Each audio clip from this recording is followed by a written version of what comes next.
Well, hey, welcome back. I'm Ben Glass, attorney entrepreneur and dad to nine. This is the Live Life Big podcast where I get the pleasure of interviewing folks who are interesting in our community.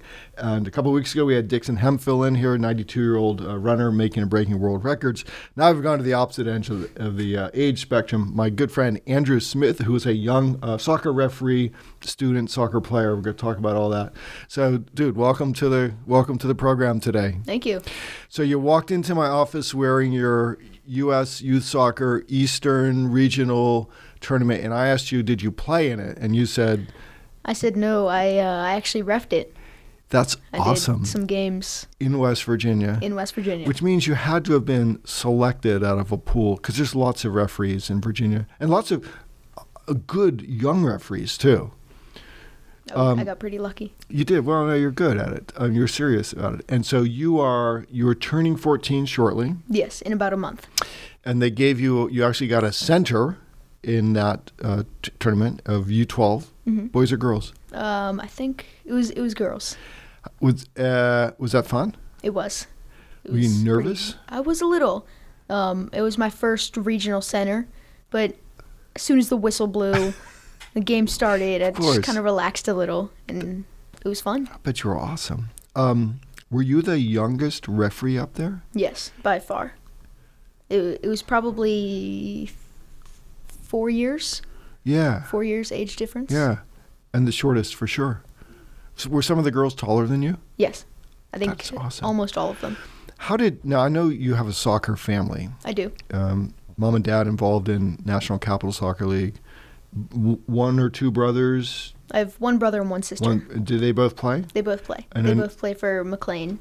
Yeah, and I know you have a brother who is about my son's age. He's 19 or 20 18. Or 18 now. He's a good player. He is. And you're a player. I am. How did you decide that you wanted to try refereeing? Long story short, my parents had already been a referee. Yeah. And my brother and sister, they missed the class to get certified. So the assigner came to our house to have a personal class with them. I kind of sat in the room, watched it, and I took the test. I was about 8 years old. I took the test, and I passed it. I only got one question wrong. And I was amazed. I didn't think I would get it. And they said, you're too young, wait at least a year. Because we've never had an 8-year-old referee before. We don't even know what to do with that. So I waited a year, and they gave me a patch at 9. So we won't tell anybody that if you miss the research class, that the assigner will come to your house and give you a personal test and lesson on that. Because the assigners, I know, would not want that to get out. So that's just between us. Okay. How is it that at 8 years old, not having refereed before, you missed one question? Because you just slayed a lot of people. I guess I know the game well from a keeper's point of view. I've been playing soccer for a long time, and I love the game. I'm very engaged in all my games, so I focus a lot. I know what the referees are calling. Even before I got certified or took the class, I knew what they were calling. And then when I watched in on the class, listened in, it kind of... It clicked. It did. And then I took the test for why not. And then... Did your brother and sister, did they get back into refereeing? Do they referee now? They started refereeing. They also passed the test, but they were just too busy with their own soccer playing it, and they didn't really continue. And then you got into it. Yes. By that I mean you found it interesting. Obviously, you're good at it, and you're confident, which is interesting because a lot of young people, it's really hard to take that leap from player to guy or gal with the whistle. Mm-hmm. So tell me, in that year before, from the time you took the test to the time you're refereeing, what are you doing to get ready? I guess I'm watching more referees, seeing what they do, what their positioning is, how confident they are. I need to figure out. I figured out what to do in pre-games. I would go over to my brother or sister's sideline and listen in on pre-games and then the coin toss. So I'd kind of spy on referees. That's really weird. Yeah. But in many respects, now I was 16 before I got that bug, and of course this is in the 70s, right? But that's kind of the same way I felt about it. So pre-Amazon, pre-internet, pre-email, pre-everything, I'm like hunting down books and going to, back in those days, the Washington Diplomats and getting autographs of referees who were doing games in the old North American Soccer League. So we're a weird bunch. You have any other friends that are your age that are into it, you think, like you are? No, I have one friend who was inspired by me to start. Mm-hmm. I did a game with him. He was very good. I don't think he is going to continue. It was about 2 months ago, and he hasn't told me anything about doing it. He didn't ever get since. turned on about. Well, let me ask you this: what is it you think that turns you on or makes you excited about going out there? And I've always said you just never know how a game is going to unfold. You don't know whether coaches, parents, players are having a good day, bad day, and yet you put yourself out there. So I forgot what question I was asking. What is it that you find interesting about it? I guess what you said, it's you never know if the game's going to be close, if it's going to be interesting, or if it's just going to be completely a blowout. It's always fun to see how the game unfolds and then what you can do to make the game better. Yeah, that's a really good non-arrogant but confident point, is that I do think that the referees who are into it and who are good, can make the game, and not just that game, but the game of soccer, better by the way that we prepare, stay expert, run, get in position, blow whistles with authority. So good for you. As you have gone through this, what have you found to be hard about not only refereeing, but you're young and you're small, right? And I imagine a lot of times players. Let me back up. What's the oldest players that you have centered for? Centered U16 girls. Awesome. What have you found hard about the whole deal? You mean generally, or Yeah, just generally. Well, one of my weak points is a pregame. I'm still developing a pregame. That's kind of a hard point for me. But more like in the game, I guess. Just seeing knowing if it's a foul, Sure. or if I should keep it going based on what's going on in the game. Sure. So on the pregame thing, Mm-hmm. So again, I've been doing this a long, long time. So I have an extra yellow card, and I write down my outline. And it doesn't matter if I've worked with the assistants many times before. It doesn't matter if they're more experienced than I am or have a higher badge or anything. Checklist, just like a pilot. So that might be something just to think about.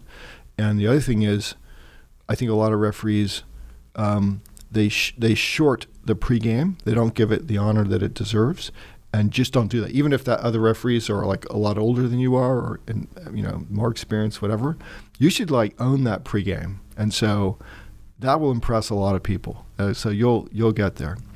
Tell me about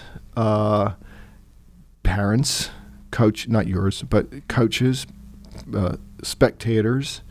How have they generally reacted to you, a very young referee? Well, I usually I make a call and I expect them to go. They're expected to argue a little. They're expected to say something like, "Oh, come on, ref," or "Call it both ways," something like that. You ever okay, blow the whistle, point your fingers like that, like the Scarecrow in The Wizard of Oz? I've not done that Right? yet. That's what some of my friends talk about doing.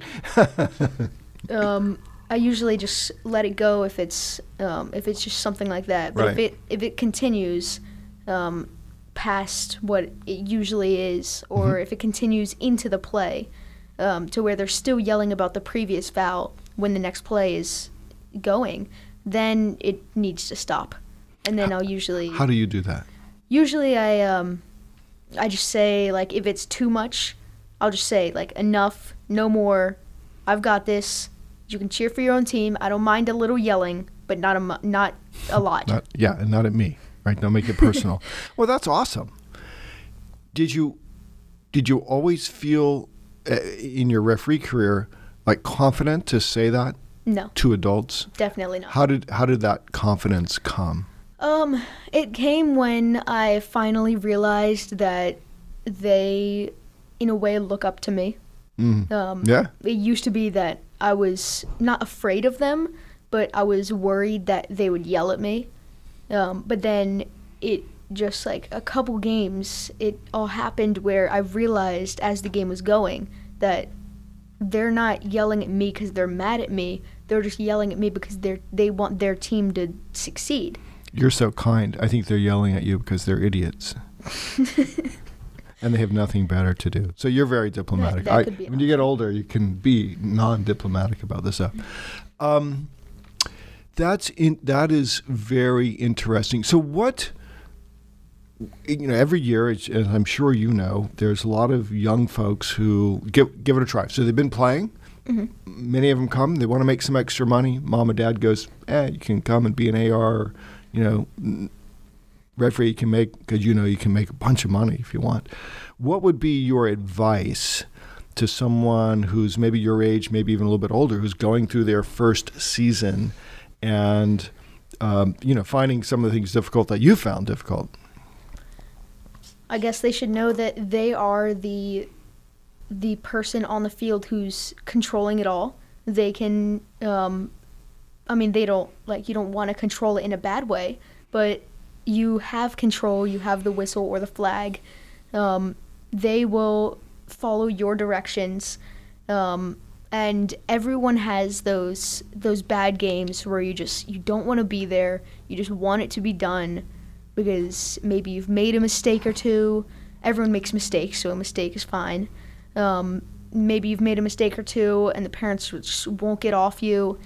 Not physically, of course, but they just hopefully they won't stop yelling at you. Right. And you want it to be done. Everyone has those types of games, and if you get through those games, then a lot of other games are going to be so much smoother and a lot more fun. Yeah, I think that's really important. So as I said before we went live, I'm a big book guy, and I probably have one of the largest collections of referee biographies and autobiographies, in the world of the English language. Every book that exists, I think I have. But in every single book, Howard Webb did not start his first weekend refereeing as a World Cup final referee. In every single book, they talk about disasters, hard times, wanting to quit, getting yelled at, getting chased, all that stuff. So that's a real important message that as you work with other young referees in particular, just telling them that, hey, everybody has good days and bad days, and you just keep working at it. Now, when I was young, before I had a driver's license, my dad used to go and not ref, but watch the game, and sometimes we'd go down to D.C. and I'd be doing I was 16, 17, doing adult international, not like international professional, but international, you need to drive your car out of the parking lot fast games. Did mom and dad go to watch you? They do. Not because you don't have a driver's license, even though you're really mature. You don't have a driver's license yet. Not as much as they used to. Because they're getting busier. My mom just got a new job. My dad has a big job. That's a famous sports lawyer, right? So they did. They still do, not as much though. Mm-hmm. But they, if they can, they do as much as they can. Now, I first met you a couple years ago at a class. I was speaking out and gave you a whistle, and then you popped up on my Facebook feed recently because you were refereeing at the Congressional Soccer game, which I didn't even know this existed. I knew there was a baseball game, but I didn't know there was a soccer game. So tell us a little bit about, and it was at Audi Field. It was at Audi Field. Yeah. So How did you get involved? And tell me who you met and what you learned from that. It was one of the best experiences I've ever had with refereeing. I don't remember all the exact details or like the names of the people who I met, but I went into the referee locker room. I got Cool. to see that. I went out of the tunnel with the players. We did an international walkout. Did they do like Republicans against Democrats? Is that what they did? It was I had Republicans no and idea. Democrats. And it was Blood so much sport. fun. I was supposed to be a fourth official Yeah. for the entire game. And then Mr. Davis, John Davis, he was so kind and he let me be an AR2 for him. And we kind of switched. So he was the fourth Yeah. official. And you guys were mic'd up and everything. Yes. Right. Do you make? I've these mics and we use them. I'm sorry. You own a set of mics? Yes, I do. Can I referee with you? Like I've only used them once, and they were somebody else's. I thought that was awesome. So you own a set. I do. That's cool. Did you buy them with your own money? I did not. I received them as a gift. A gift. Very cool. Holiday. Make any controversial calls? Anybody yell at you at the congressional game where they're always like yelling at each other? They do. They did not yell at me. I barely made any calls. Nothing was really Yeah. in my end. It was a very good game. Not many calls to be made. I did make one call though. That was not only one call, but I made one call that stood out to me. Highlighted my career, if you can even call So it a far. career. It So is a far, career. highlighted my career. I called Ben Olsen offside. Oh, cool. Yes, the coach of DC United. Did he give you the look? He did, and then Then you probably smiled. yes. So tell me about your playing too, because I know you travel. You play for the Annandale Villarreal club. Mm-hmm. You're a goalkeeper, I am. right? Is your team like a good team? Like, where would I find that team if I was looking around? We're in NCSL. Mhm. We have 3 teams in the 05 boys. 2 of them are in NCSL. One of them is in NPL. So I play for the 2 that are in NCSL. I think we're in Division 3, Mm-hmm. Division 4, 5, around there. You don't care. You just show up to the game. They Right. tell you when to come and you go. Are you the number 1 goalkeeper on I the am team not. usually? I'm not. A backup goalkeeper? Yeah. Well, I mean, on the team, yes, but Yeah. I mean, on the team as a whole. Well, the whole is a big deal, but yes. you Like, get a lot for of the- playing for the- time. I do, because Yeah. there are 3 keepers total. This Okay. past year, there are 3 keepers total. And the top 2 keepers usually played for the NPL team. And then I would play for the 2. And then if there was, like, if both NCSL teams played on the same day, Right. then one of the NPL keepers would have to come down and play one of them. So at your house, what does your family calendar look like? Because it sounds like It's it'd be very pretty. busy. Is it on like at our house? It's on the refrigerator. There's this big giant. It's actually on my mom's desk. Uh-huh. It's just this little notebook. She's the only one who uses it. And then my brother and sister, they both have their license. My sister has her permit, but my brother has his license. So, oh wait, no, sorry, my sister has her. They both have their They're license. both driving. Yes, they both have their license, so they can drive. They can drive themselves to practice, so they know their schedule. I'm more of like relying on my mom to tell me when practice is. But you're pretty busy. I mean, if you're playing on a travel team, Yes, and if you're like the other Northern Virginia referees, well, do you have like a cell phone? I do. So does you have email on your cell phone? I do, So I your do. email blows up Oh yes. like all the time during the season because there's more games than there are referees, right? It takes so long for me to delete those emails. Yeah, there's probably an algorithm for that. And you'll probably figure it out. I can see you're going to invent something for referees.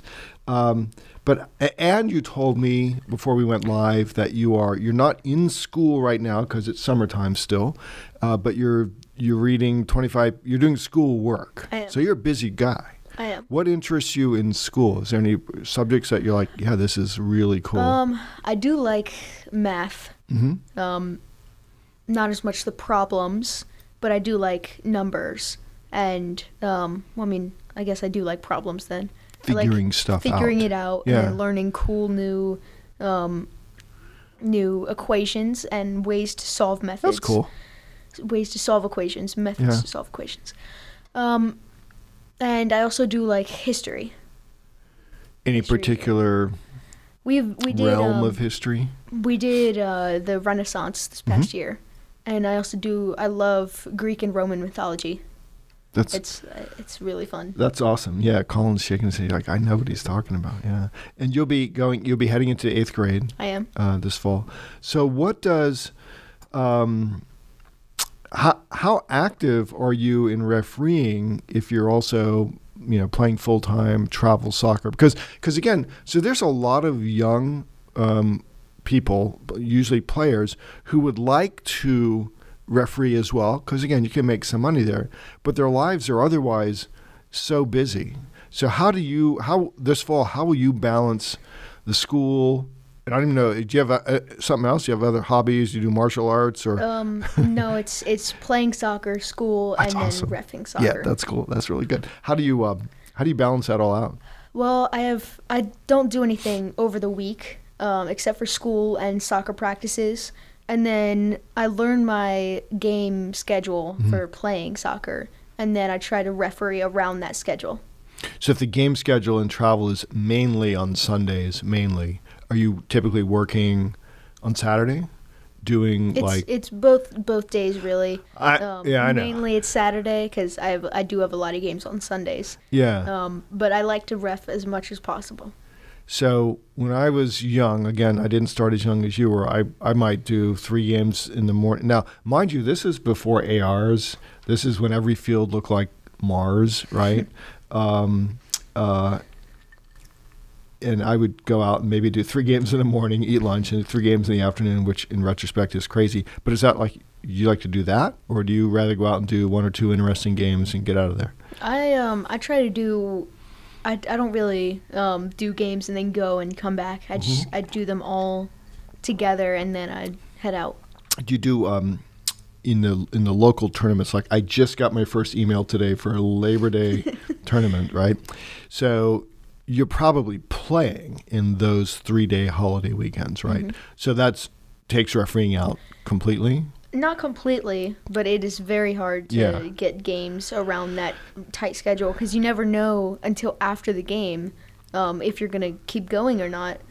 Well, right. And assigners, referee assigners, if you commit, they want you to commit, right? Where do you think, in terms of refereeing, and this is maybe a tough question, but what do you think, when you're a senior in high school and you're heading off to college someplace, do you want to pursue like a serious run at refereeing? I do. It's been my goal for a while. I know it's a long-term goal, but it's been my goal for a while to try to go pro. That's cool. So we need to make sure we get a picture before Andrew leaves so I can have this later. That's cool. And so do you have like a particular mentor, referee mentor? Not yet. I do a lot of interacting with Eric Highsmith. I've done games with him. He's mentored a couple of my games, and I'm trying to stay as connected as possible.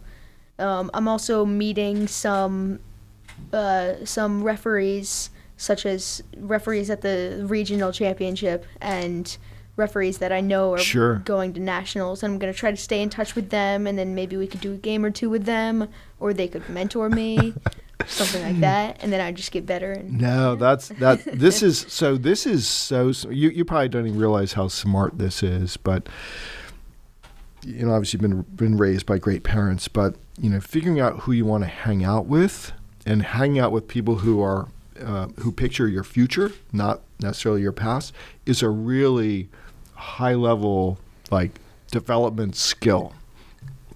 Most kids your age, do you play video games? I do. Not too much, though, probably. Mom's back there nodding her head or shaking her head. I don't know. I mean, so most kids who are 13, 14 years old aren't really thinking too much in terms of who do I want, what adults do I want to hang out with to learn from them. So, full credit to you for recognizing that that's a path to get better. You probably don't need to do training because you are you're training with your soccer team. I mean, you don't go out in your spare time and run up and down the field and run laps Sometimes. like I do, right? I have to. I mean, it is usually with my team. Yeah. Although I don't get as much playing keeper. Yeah. So I do sometimes do that. I usually do it with my brother, so he can get also some training in. Now, is your brother, is he done with high school? He is. He's going to college to play soccer. Where? He's going to WNL in Lexington. Oh, that's awesome. Yes. And I know a couple years ago they were like national champions. Am I right about that? I think so. I don't recall. So tell me a little bit more about West Virginia. So to the regionals, you're selected. How many referees from Virginia? Do you know? Not many. I didn't meet that many. Of course, there were two places of fields. Okay. I always stayed at the main place, so there could have been the other Virginia referees at the other place, but from the ones I met, there weren't many. Maybe 4 or 5. Did they do like group, training or meetings with the referees to say, hey, this is how the procedures are going to be? Did you learn anything about refereing while you were there? There was they had these sessions where all the referees would sit down in the clubhouse, because it used to be a golf course that changed into a soccer complex. So better to be a soccer complex. So they'd have all the referees sit down in a clubhouse, and there'd be a TV there with some almost like it felt like a class, but it was smaller. It was a lot shorter. It was only like half an hour. Did they have tape of like games that were going on? Not going on, but like they had pro games tapes. Cool. And then there is a like a mentor there, like a former professional ref or professional mentor, right. And he would talk us through what happened, and then tell us what it should have been, and then he would switch to the next slide, and then we would all do it. There was one day where we were working on denial of an obvious goal scoring opportunity and denial of a promising attack, and the difference between those, and if you caution, send off, or no card. So he would play the tape or the video, right. And then he'd play it twice, and then we would we'd pull out a yellow card or a red card, and then he would pick on a couple of us, one yellow, one red, to defend ourselves, and the rest of the people who chose the same color. Yeah. And it was very. I learned a lot in that. I learned the 4 things that you have to focus on and ask yourself, and it has to be like in an instant while you're running fast, right? And it's always in the last quarter of the game when you're a little bit tired. And then I learned that the earlier you pull out the card, the better, because then less people will complain. Because then they think, oh, he's decisive. Yeah. He knows what he's doing. I'm not going to complain. Yeah, that's cool. Do you and actually, do you hunt down the referee videos on YouTube and stuff? I sometimes do. Yeah. So this is the same. That meeting is the same thing they do in MLS. I mean, there's a video out there that kind of shows behind the scenes. Same thing. They're in the meeting. They're debating with each other. Was this right? Was this wrong? I sometimes look at videos of like people call them like refereeing big mistakes. Yeah, of course. Like that. Yeah. I watch it and then I decide, well, is it a mistake? Is it not? Because sometimes they think it's a mistake, but it might be the actual right call. Did you watch the DC United game last night, Cincinnati? If you get a chance, there's a controversial penalty there against DC United. And I think the referee got it right, actually. The commentators got it wrong, as usual. Are you on Facebook? I'm not yet. Yeah, okay. I'd say there's a bunch of referee groups here, but you're busy enough. I don't want to distract you. You're doing it. I hate messing with success. Like I don't want to screw with his head, right? Well, great. And you told me that you, when you get into high school, you have a choice of high schools to go to, and you guys might be moving, just staying in the same area, right? We might move just outside this area. Cool. We're going to move, maybe we're thinking about McLean or Manassas, something like that. We're halfway through the summer as we're recording this. What's the rest of the summer look like for you? Family vacation, beach, We mountains? have a vacation to South Carolina. We're going to a lake down there. Good. We're going with friends or family and some friends, and I have a appointment down there for braces, so that'll be That's another interesting. part of a 13, 14-year-old's life. Yeah.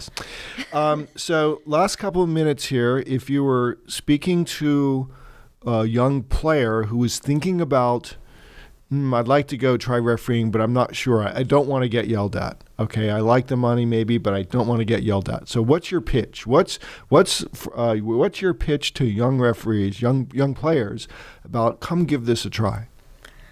I would suggest try it out. You don't have to continue it.